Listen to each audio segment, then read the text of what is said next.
Hello everyone, welcome back to magic maths. So हमारे 12th standard के students के लिए वेक्टर अलजेब्रा की सीरीज़ कंटिन्यू है। इससे पहले हम vector algebra 01 and 02 two videos are already uploaded, you can check it out it also. उसका लिंक मैं अभी कुछ ही देर में डिस्क्रिप्शन बॉक्स में भी दे दूँगी। वैसे हमने उसमें बेसिक चीज़ें ही पढ़ी थी कि वेक्टर क्या होता है, उसके टाइप्स पढ़े थे, एडिशन और सब्सट्रैक्शन, ये सब बातें करी थी। आज का जो वीडियो है एक बहुत ही अच्छा कॉन्सेप्ट है, इंटरेस्टिंग कॉन्सेप्ट है, that is dot and cross product of two vectors. So video की करते हैं शुरुआत। Please subscribe to my channel and also press the bell icon. Okay, so dot product या क्रॉस प्रोडक्ट को समझने से पहले देख लेते हैं कि इनका ओरिजिन कहाँ से हुआ। ठीक है, मतलब ये डॉट और क्रॉस प्रोडक्ट आए कहाँ से। देखो, जब भी वेक्टर मल्टीप्लिकेशन होती है, मतलब कि जब भी कोई वेक्टर मल्टीप्लाई होता है दूसरे वेक्टर के साथ, तो कभी कभी आंसर आता है scalar, and sometimes when a vector is multiplying with another vector, sometimes क्या होता है, आंसर आता है अगेन अ वेक्टर। ठीक है, कभी कभी तो वेक्टर को मल्टीप्लाई जब करते हैं दूसरे वेक्टर से, आंसर आ जाता है scalar, and sometimes the answer comes out to be a vector. इसी बेसिस पे डॉट और क्रॉस प्रोडक्ट का ओरिजिन हुआ। ठीक है, कि ऐसा कहा गया कि जब जब तो आंसर आएगा स्केलर, तो ऐसे वाले प्रोडक्ट को हम क्या बोल देंगे, स्केलर प्रोडक्ट, या इसका दूसरा नाम क्या है, डॉट प्रोडक्ट। ठीक है, स्केलर प्रोडक्ट को ही डॉट प्रोडक्ट बोलते हैं। और दूसरा जो हमारा है कि vector into vector gives a vector, इस टाइप के प्रोडक्ट को हम क्या बोलेंगे, वेक्टर प्रोडक्ट, क्योंकि इसमें आंसर क्या निकल के आ रहा है, एक वेक्टर, या इसका दूसरा नाम क्या है, क्रॉस प्रोडक्ट। ठीक है, तो यहाँ से डॉट और क्रॉस प्रोडक्ट हमारे सिलेबस में आए मल्टीप्लिकेशन ऑफ दी वेक्टर्स से। ओके, सो देखते हैं कि डॉट प्रोडक्ट क्या होता है। तो सपोज करो मेरे पास कोई भी दो वेक्टर हैं, फाइन, एक वेक्टर मान लो ये है एंड सेकंड इज दिस, ये कोई दो वेक्टर्स हैं। ओके, ये एक वेक्टर है, इसका एरो ऐसे, और दूसरा वेक्टर ये इसका एरो, फाइन। दोनों के बीच में यहाँ पे क्या है, एक एंगल, दोनों एक एंगल बना रहे हैं, and let that angle B theta. मान लेते हैं इनके बीच में जो भी एंगल है वो थीटा एंगल है। ठीक है, इसको हम मान लेते हैं वेक्टर ए, इसको नाम दे देंगे ए वेक्टर, ये हो जाएगा हमारा बी वेक्टर। ठीक है, दोनों के बीच में एंगल कितना है, थीटा, ये हमने सपोज किया, this is our supposition. Okay, ऐसे था एक वेक्टर ए वेक्टर, और ये हमारा दूसरा है B vector, making an angle theta with each other, दोनों वेक्टर ऐसे डल रखे हैं। ठीक है, ओके, करना क्या है, दोनों का डॉट प्रोडक्ट करना है। तो अगर आपने इन दोनों का डॉट प्रोडक्ट करना है ना, मतलब ए वेक्टर डॉट बी वेक्टर, वो किसके इक्वल होगा, वो इक्वल होगा मैग्नीट्यूड ऑफ ए। जब आप ए वेक्टर के आले दुआले, मतलब एक इधर लेफ्ट साइड और एक राइट साइड, एक दो ऐसे ऐसे दो खींच देते हो ना डंडी जैसी, तो वो मैग्नीट्यूड बोलते हैं उसको। ठीक है, magnitude of A into magnitude of B cos theta. ठीक है, इन दोनों का डॉट प्रोडक्ट कितना आएगा कि ए वेक्टर का मैग्नीट्यूड बी वेक्टर का magnitude into cos theta. Theta ये जो एंगल होगा, सपोज अगर ये एंगल 30 डिग्री है तो कॉस 30, अगर ये एंगल 60 डिग्री है तो कॉस 60। ठीक है, ऐसे वैल्यूज़ की वेरी करेगी। तो ऐसे आप निकाल सकते हो, ए का मैग्नीट्यूड पता होना चाहिए, बी का पता होना चाहिए, और कॉस थीटा, ये है फॉर्मूला, इसको कर लो अंडरलाइन। ओके, एक क्वेश्चन में बता देती हूँ मैं आपको, मैग्नीट्यूड पता चल जाएगा कि कैसे होता है। जैसे मान लो कि एक क्वेश्चन है, ठीक है, सपोज आपको क्या रखा है कि find A vector dot B vector if magnitude of A is given to you, that is √3, and magnitude of B मान लो आपको 2 दे रखा है, और एक एंगल ले लेते हैं, एंड मेकिंग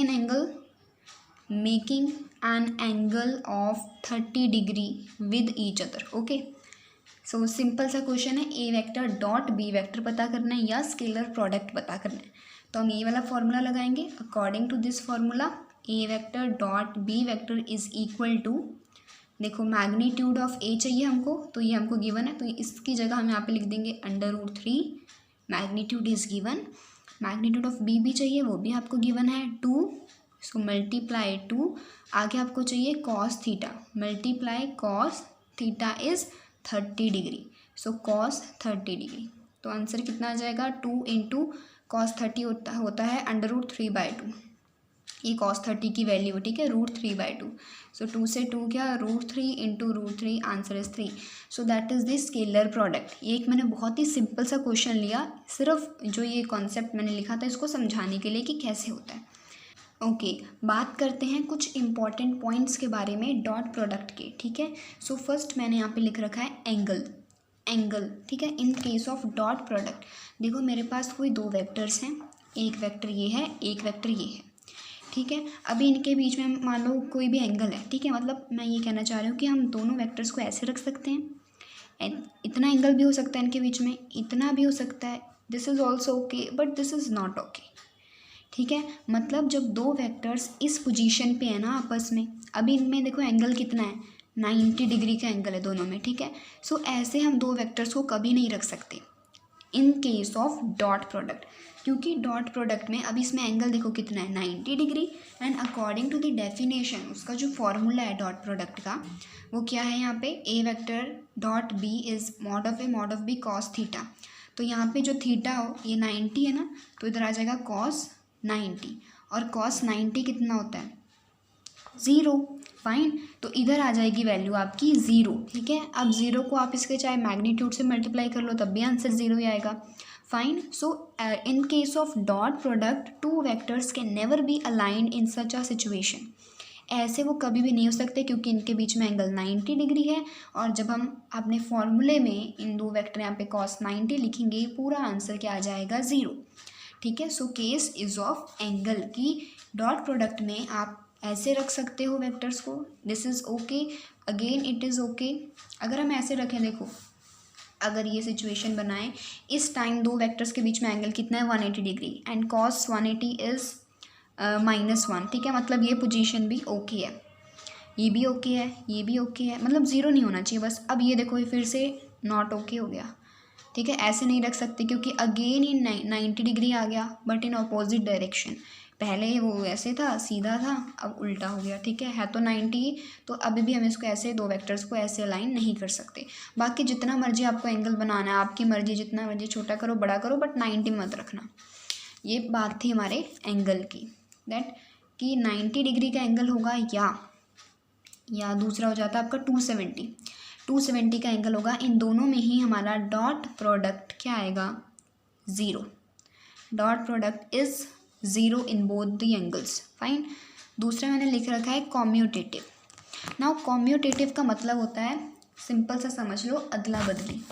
यस, अदला बदली मतलब जब हम A vector dot B vector करते हैं ना, या B vector dot A vector करते हैं, दोनों में ही आंसर क्या आएगा, सेम। उसको बोलते हैं, कोई भी चीज़ कॉम्यूटेटिव कब होती है, when A vector dot B vector equal to, ये नहीं है, ये तो वैसे is equal to B vector dot A vector.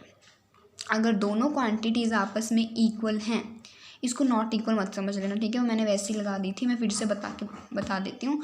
Commutative का क्या मतलब है कि A vector dot B vector is equal to B vector dot A vector.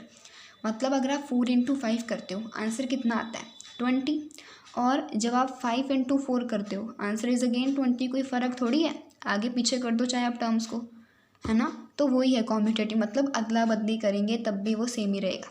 Dot product is commutative. और थर्ड है हमारा डिस्ट्रीब्यूटिव। डिस्ट्रीब्यूटिव मतलब कि जब जो आपका डॉट प्रोडक्ट है वो इस कंडीशन को भी फॉलो करता है। मतलब ए वेक्टर डॉट बी प्लस सी, अगर मान लो 3 वेक्टर्स हैं, उसमें आपने बी और सी को ऐड कर दिया और फिर उसको आप प्रोडक्ट कर रहे हो, मल्टीप्लाई कर रहे हो ए के साथ, ठीक है, इसको बोलते हैं डिस्ट्रीब्यूटिव। तो ये ओपन हो सकता है सिंपली, जैसे कि नंबर ओपन होते हैं ना, जब हमने मल्टीप्लाई करना होता है हम कैसे करते हैं, according to the BODMAS formula, सबसे पहले ब्रैकेट ओपन होती है ना। तो मतलब ए को बी के साथ प्लस फिर ए को सी के साथ, dot product is also distributive. Last है, बहुत ही इंपॉर्टेंट पॉइंट है, यूनिट वेक्टर। यूनिट वेक्टर से मेरा मतलब यहाँ पे है आई कैप, जे कैप एंड के कैप। ये आपको पता है आई जे के होता क्या है? They are the unit vectors along x axis, y axis and z axis. I cap represent करता है एक्स एक्सिस को, जे कैप होता है वाई एक्सिस के लिए एंड के cap is for Z axis. तीनों ही यूनिट वेक्टर्स हैं, इनका वैसे कोई रोल है नहीं, सिर्फ ये डायरेक्शन को मेंशन करने के लिए यूज़ होते हैं। ओके, यूनिट वेक्टर्स की बात करते हैं, बहुत ही इंपॉर्टेंट टॉपिक है। ओके देखो, जब हम आई को डॉट करेंगे आई के साथ, मतलब आई कैप डॉट आई कैप, इसका आंसर देखो अकॉर्डिंग टू दी फॉर्मूला जो कि मैंने डॉट प्रोडक्ट का आपको बताया था, ये वाला ए डॉट बी। अब ए बी की जगह क्या है? ए की जगह भी आई है, बी की जगह भी आई है, ठीक है। तो उसका आंसर क्या है? Mod of A mod of B cos theta. तो यहाँ पे क्या हो जाएगा? यहाँ पे ए बी दोनों आई आई कैप है, ठीक है। So mod of I cap again mod of I cap, क्योंकि ए हो गया ये बी हो गया, समझ रहे हो ना, कॉस थीटा। सो कॉस, अब इनके बीच में एंगल कितना है? देखो आई डॉट आई, मतलब यहाँ पे जब हम देखते थे जो थीटा होता था ये किसके बीच का एंगल होता था? ए और बी के बीच का एंगल होता था। और यहाँ पे ए बी की जगह तो आई और आई है, मतलब आई का आई के साथ कितना एंगल? फील लो, फील इसका समझ आ रहा है आपको? सपोज अगर ए वेक्टर है कोई, इधर को ए वेक्टर, और मैं लिख रही हूँ ए वेक्टर डॉट ए वेक्टर, इनका एंगल कितना है ना। मतलब मैं क्या कह रही हूँ, ए का ए के साथ एंगल कितना, इसका अपने साथ एंगल तो ज़ीरो है, ठीक है ना। ए का ए के साथ एंगल ज़ीरो, कुछ है ही नहीं यहाँ पे दूसरा एंगल बनाने को, इसका अपने साथ ही ज़ीरो एंगल होगा। तो वैसे ही आई का आई के साथ एंगल कितना होगा? Zero. Fine. And cos 0 degree कितना होता है? Cos 0 is 1। फाइन। और क्योंकि यूनिट वेक्टर है ये भी 1 इंटू 1 इंटू 1, मतलब जब भी हम आई डॉट आई करते हैं उसका आंसर क्या आता है? 1।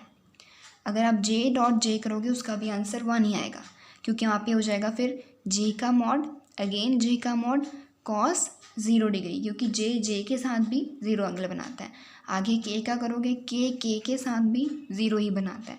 तो सब केसेस में क्या आएगा? 1 ही आंसर आएगा। I dot i is equal to 1 which is again equal to j dot j which is again equal to k dot k. सब में आंसर क्या है? 1 ही रहेगा। फाइन। ओके, एक और देख लो, अगर हम आई डॉट जे की बात कर रहे हैं या आई डॉट के की बात कर रहे हैं, ठीक है, मतलब आई के साथ अब आई नहीं है, जे है या के है, उस कंडीशन में क्या होगा? अब ये आई और जे होते हैं ना यूनिट परपेंडिकुलर वेक्टर्स, मतलब कहाँ करके दिखाऊं, इधर देख लो थोड़ा सा। जैसे कि ये देखो, अगर हमारे पास 3 कोऑर्डिनेट सिस्टम है, ठीक है, ये ओरिजिन है, ये है एक्स वाई और जेड। मैंने क्या कहा था आपको? आई कैप है अलॉन्ग एक्स एक्सिस, ये आई कैप है, अलॉन्ग वाई एक्सिस रिप्रेजेंट करता है जे कैप, और अलॉन्ग जेड एक्सिस क्या रिप्रेजेंट करता है? के कैप रिप्रेजेंट करता है ना। सो क्योंकि ये तीनों एक्सिस एक्स वाई जेड आपस में परपेंडिकुलर होते हैं एक दूसरे के, म्यूचुअली परपेंडिकुलर, और आई जे के इनके ऊपर हैं, इनको रिप्रेजेंट करते हैं, तो ये भी क्या हुए? आपस में म्यूचुअली परपेंडिकुलर। तो जब हम इसकी बात करें तो इधर क्या आ जाएगा? Mod of I mod of J. अब तक तो आपका फॉर्मूला याद हो जाएगा ना, हो गया होगा ना, कौन सा? ये वाला, ठीक है, mod of A mod of B cos theta. वैसे यहाँ पे mod of I mod of j cos, अब थीटा बताओ कितना आएगा? आई और जे के बीच में कितना एंगल है? 90, and cos 90 is 0, so whole term get 0, cancel हो गई। तो सिमिलरली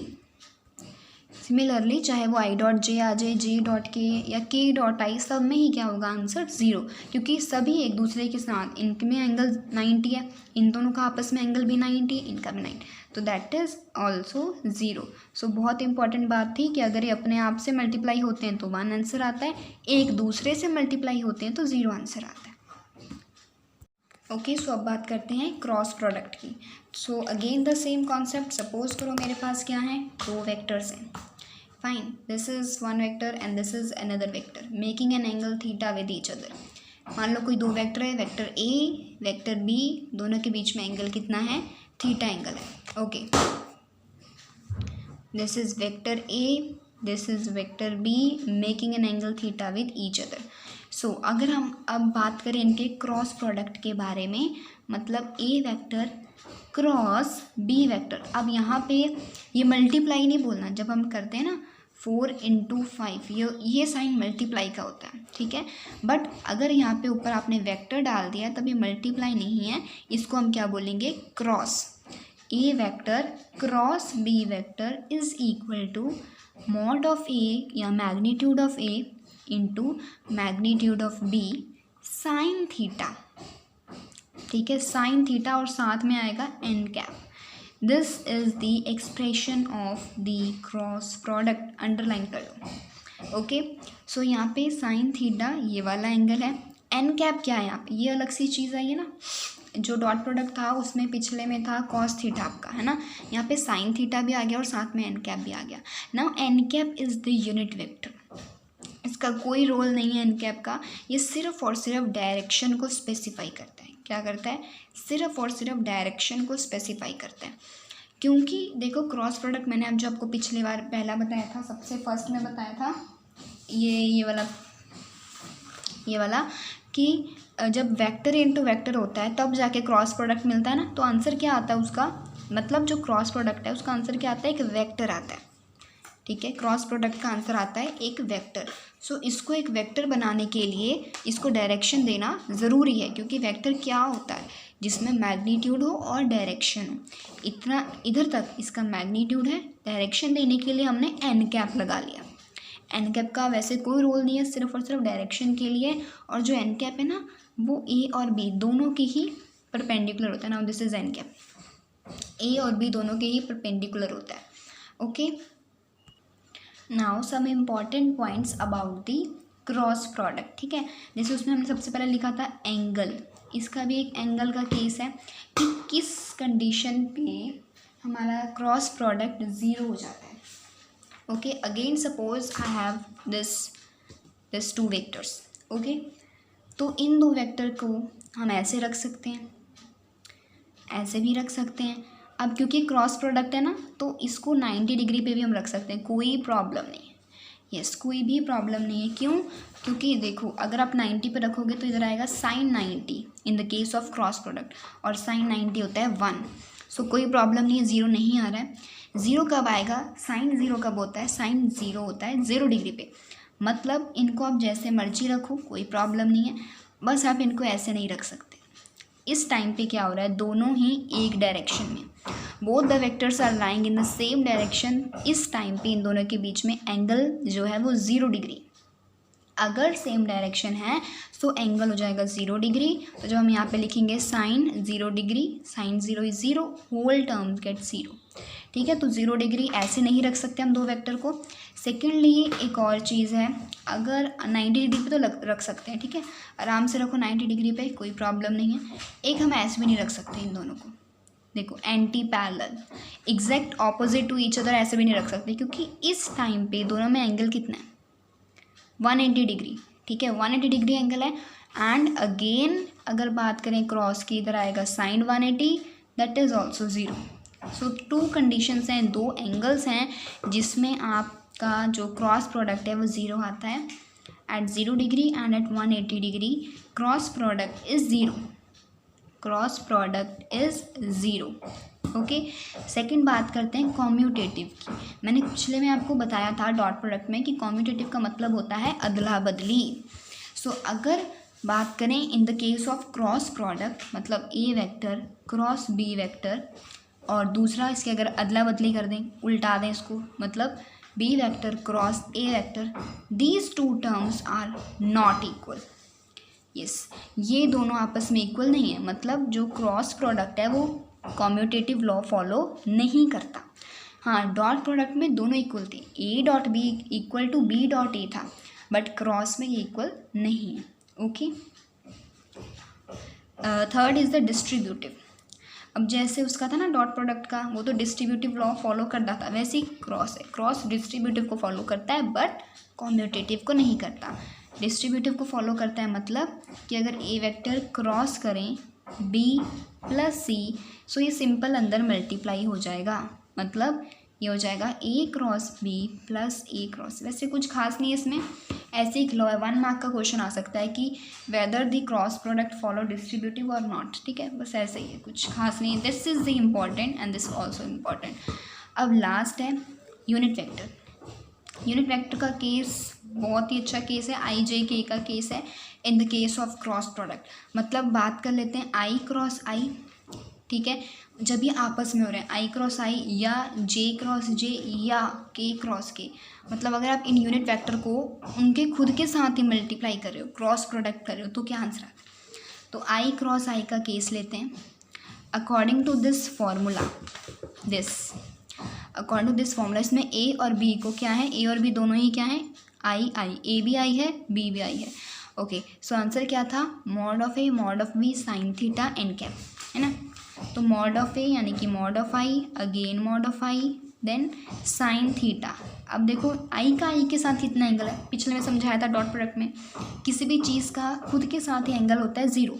सो यहाँ पे आ जाएगा sine zero, whole term get zero. Similarly इसका केस, सिमिलरली इसका case, so these are equal to the zero. Very very important, ठीक है, पेन भी नहीं चल रहा, बहुत इंपॉर्टेंट है ये चीज़।